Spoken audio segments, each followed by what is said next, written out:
nosso Você Bonito hoje recebendo o Dr. Bruno Stefan, cardiologista, médico do esporte. É ele quem comanda o nosso Responde, Doutor, que o objetivo é tirar suas dúvidas. Então é um quadro inteiro para você perguntar e para o doutor responder. Vamos então? Vamos. Separamos muitas já, vai mandando pra gente no arroba Você Bonita TV. Próxima perguntinha do público na tela.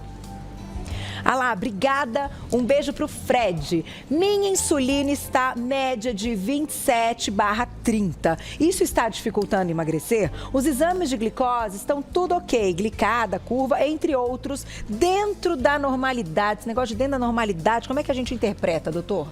A insulina, ela é um hormônio realmente que impacta muito no controle metabólico, por ser um hormônio anabolizante de gordura. Tá. Então ela impede esse efeito lipolítico, que é a queima de gordura, para entrar na via energética.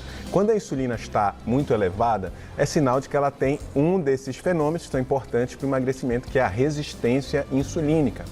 E a resistência insulínica, muitas vezes, ela precisa ser tratada não só com estilo de vida, como também com medicamentos adjuvantes, como eu falei aqui, metformina e outros elementos e medicamentos também que vão auxiliar nessa resistência. Se não houver a quebra dessa resistência e tratar essa condição que leva a um estado de inflamação crônica, o emagrecimento dela vai ficar travado, a despeito de todos esses cuidados que ela já está tendo. Então precisa realmente fazer uma avaliação médica, clínica e eventualmente iniciar uma medicação adjuvante para poder ter resultado no emagrecimento. Porque esse número, esse valor que ele colocou é alto. É alto, bastante alto. Tá certo. Tem mais perguntinha na tela? Aproveitem, estamos ao vivo. Olha lá. Um beijo pra Bruna. Obrigada, Bruna. Por que depois dos 40 demora muito para emagrecer? Que pergunta maravilhosa, porque isso é uma verdade, é um fato e a gente tem aí vários fenômenos envolvidos nesse bastidor de controle metabólico. E um deles é o decaimento hormonal. Principalmente a mulher, após os 35 anos, ela começa a perder estradiol. E o estradiol, ele é um regulador da insulina. Ele é um regulador desse processo de resistência insulínica. Então, quando ela perde estradiol, na mesma época, ela aumenta a resistência insulínica e aí favorece o ganho de peso. É automático. Caiu o estradiol, aumentou a resistência insulínica, aumenta a chance de ganho de peso. Então é importante fazer essa adaptação do envelhecimento, então identificar através de exames laboratoriais quais são os hormônios que estão em decaimento e fazer pequenos ajustes, incrementos que vão de encontro com a performance que a mulher apresenta. Isso tem que ser desenhado de forma individual para não ter esse efeito da resistência insulínica e afetar no controle metabólico e no controle de peso. Tá certo. Mais perguntinha, olha lá. Aproveitem, estamos ao vivo. Perguntinha da Sônia. Um beijo, Sônia. Fazer jejum intermitente ajuda a regular o metabolismo? E qual seria, então, um jejum intermitente adequado, doutor? Excelente questão do jejum intermitente. Eu vou fazer uma comparação aqui para que haja um entendimento. Quando você inicia, por exemplo, uma maratona, de querer correr, para fazer a prática de uma maratona, você não começa correndo uma maratona. Você não começa já com 42 quilômetros. Você vai montando um esquema gradual de adaptação. E o jejum é igual. Então o organismo ele precisa entender esse novo caminho de geração de energia através das cetonas, que é o que o jejum promove. Que é uma via energética muito eficiente, muito eficaz, mas que ela não vem rapidamente, precisa que haja esse processo de adaptação. E para isso, da mesma forma que a corrida, ela tem que começar de forma paulatina, com jejuns de 12, 14, 16 horas, 3 vezes na semana. Existem vários protocolos de jejum, busque orientação médica para que seja feita essa adaptação de forma orientada para não ter colaterais. Lembrando que o jejum é uma ferramenta que melhora a resistência insulínica, melhora o controle metabólico, mas ele precisa ser feito com orientação médica e somente ele não é um milagre, não tem esse efeito direto, não é garantido o emagrecimento só pelo fato da pessoa estar em jejum. A forma como quebra é importante, a forma do equilíbrio metabólico, de todos esses bastidores que a gente vem falando aqui, também são importantes para que exista o benefício do jejum, mas da forma correta, é uma ferramenta muito importante no controle de peso, da resistência insulínica, no controle metabólico. O nosso corpo se acostuma com o jejum e se adapta a ele também, até que tem uma hora que você fala, puxa, eu vou ter que fazer mais jejum?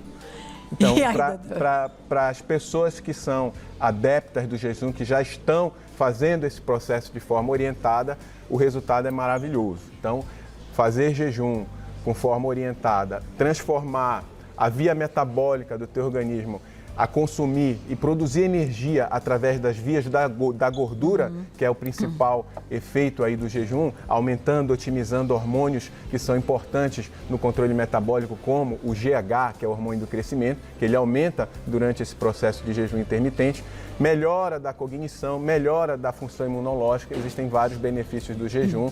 Se a pessoa conseguir cumprir esse cronograma de adaptação com orientação, ela vai sim ter benefício. O grande problema é que não é todo mundo que é candidato e é elegível a essa metodologia de dieta, de emagrecimento. Precisa respeitar as indicações do jejum intermitente e fazer com orientação médica. Então, gestante, idoso, criança, pessoas com doenças crônicas que não estão em controle não podem fazer esse tipo de metodologia, pelo menos de início. Tá certo. Tem mais perguntinha? Aproveita, doutor Bruno dando uma aula hoje, olha lá.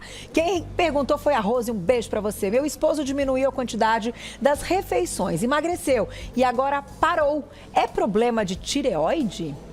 Antigamente, tudo era problema da tireoide, engordei tireoide. Mas, diferente do que se pensava antigamente, a tireoide não é um vilão exato desse emagrecimento. O fato dele ter reduzido, ter feito uma restrição alimentar, provavelmente diminuiu a ingesta de proteína e com isso ele muito provavelmente também dificultou o ganho de massa muscular, que é o que vai aumentar o metabolismo e fazer com que esse resultado seja mantido pelo metabolismo basal com ganho de massa muscular. Então é importante fazer a adaptação, a avaliação desses macronutrientes com o nutricionista para saber se você está dentro dos macronutrientes necessários para o seu dia para que haja manutenção de massa muscular. Porque sem massa muscular, o efeito do emagrecimento não é mantido e após você parar essa dieta restritiva, a sua capacidade de engordar está muito maior que antes, você vai fazer aquele famoso efeito sanfona indesejado.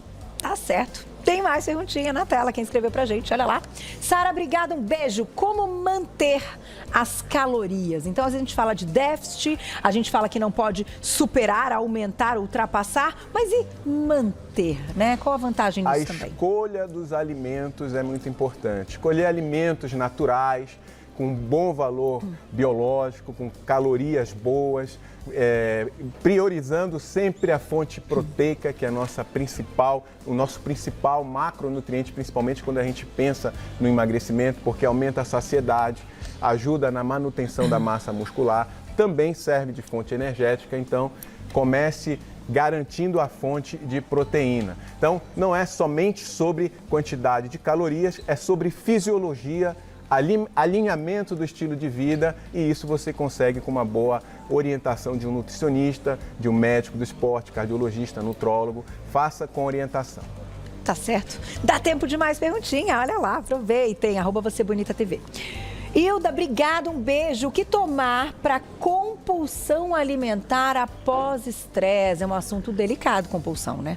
A compulsão alimentar é um evento muito perigoso, porque a pessoa ela perde total o controle e equilíbrio da saciedade, ela tem um exagero ali na ingesta de calorias e depois aquele sentimento de culpa de ter errado nessa condição e aí aumenta mais a ansiedade, entra nesse ciclo de retroalimentação negativa para o organismo.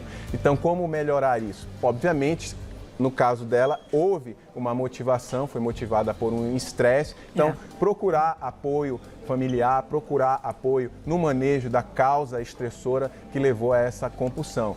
E, eventualmente, também quebrar esse circuito de compulsão com algum agente químico. Daí a importância de procurar um médico para bloquear esse circuito compulsivo que muitas vezes é conseguido somente com a medicação adequada. Tá certo. Tem mais na tela quem escreveu pra gente. Obrigada, Liene, um beijo. Com relação ao sono, o que fazer para dormir melhor? O sono também é muito importante nessa questão do emagrecimento. Sono, o grande pilar. Ajuda no controle de peso, ajuda na redução do cortisol, diminui fadiga crônica, ajuda na construção de massa muscular, preserva os teus hormônios da longevidade, que é o GH e a testosterona, a leptina, que é o controle da saciedade, enfim, sono ele é vital. Vamos começar com a higiene do sono. Faça uma revisão, faça um checklist de como que está a sua rotina. Se você está tomando muito café, se você está fazendo treino de alta intensidade próximo da hora de dormir, se você está usando muito eletrônicos próximo da hora de dormir, se está muito aderente a condições do teu trabalho, da tua atividade rotineira no período noturno. Você tem que educar o seu organismo de que está anoitecendo e você precisa descansar. Então, a higiene do sono é o primeiro passo. Sempre lembrando, alinhado a todos os critérios e pilares do estilo de vida. Se não for suficiente, procurar também a ajuda de um psicólogo para fazer manejo psíquico dessas questões que fazem com que a pessoa permaneça em ansiedade. E a ansiedade é um fator importante para controle do sono. Tá certo. Dá tempo de mais uma? Olha lá quem escreveu pra gente na tela. Obrigada, Érica. Um beijo. Quem tem resistência à insulina, vale a pena usar o jejum intermitente como estratégia para o emagrecimento? Ótima pergunta, né? Excelente estratégia não medicamentosa para o controle da resistência insulínica. Ajuda sim, mas como eu falei anteriormente, como uma maratona, você não pode começar de forma muito agressiva nessa questão do jejum. Precisa fazer de forma orientada, com equilíbrio dos macronutrientes, forma adequada de quebrar o jejum, adequada progressão do jejum, começar sempre com um jejum mais leve, de 12, progredir para 14 e, por fim, 16, 3 vezes na semana, até entrar numa adaptação adequada e teu organismo não sentir essa fase de transição e você ter prejuízo de uma ferramenta que pode ser benéfica, mas com orientação, jejum intermitente ajuda muito no manejo da resistência insulínica. É isso, doutor. E no final, eu acho até para agradecer todas as perguntas do público, depois o doutor consegue responder aquelas que a gente não conseguiu responder aqui no ar. Mas para a gente fechar, doutor, temos 1 minuto. A atividade física sempre, todo dia, vai ajudar em tudo? A atividade física é um excelente pilar, todo mundo tem que fazer, é um excelente remédio. Todos os dias seria o melhor cenário, mas que pelo menos 5 vezes na semana, envolvendo treino de cardio, treino de força para ganhar massa magra e para melhorar a saúde e o condicionamento cardiovascular. Para todo mundo, atividade física para sempre, para poder prevenir doenças crônicas é o melhor remédio. Tá certo. Obrigada, doutor. Sempre um prazer te receber. Eu que agradeço. Doutor está com a gente a cada 3 semanas nesse quadro Responde Doutor para sanar suas dúvidas. Vai lá, deixa no nosso Instagram o que você quer que ele responda, que assunto você escolhe para o próximo Responde Doutor. E vai nas redes sociais, @doutorabreviado_Bruno_Stefan, @doutorabreviado_Bruno_Stefan com N no final. Você encontra o trabalho dele. A gente volta ao vivo amanhã, 1 da tarde. Oba, fico mulheres, te vejo amanhã.